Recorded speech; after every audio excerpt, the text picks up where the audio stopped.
பதிவு எந்திரம் கூடாது, பழைய பேலட் சிஸ்டம் வாக்குச்சீட்டு முறைதான் வேண்டும். இப்போது இருக்கிற பிரதமர் மக்களால் தேர்ந்தெடுக்கப்பட்ட பிரதமர் அல்ல, இவிஎம்மால் தேர்ந்தெடுக்கப்பட்ட பிரதமர், தில்லுமுள்ளு செய்து தேர்ந்தெடுக்கப்பட்ட பிரதமர் என்று திருமாவளவன் சொல்லவில்லை. கட் பண்ணி போடுவாங்க வீடியோ கிளிப். அப்படி போட்டாலும் ஒன்றும் பிரச்சனை இல்லை, சொல்லுகிறேன்.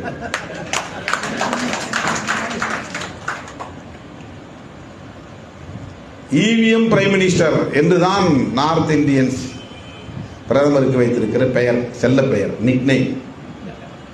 அவர் பீப்புள்ஸ் பிரைம் மினிஸ்டர் அல்ல, இவிஎம் பிரைம் மினிஸ்டர் என்று கட்சி சார்பற்றவர்கள் குரல் கொடுக்கிறார்கள். ஆகவேதான் விடுதலை சிறுத்தைகள் கட்சியின் சார்பிலே ஜனவரியில் ஒரு போராட்டம், பிப்ரவரியில் ஒரு போராட்டம் என்று இவிஎம் தொடர்பாக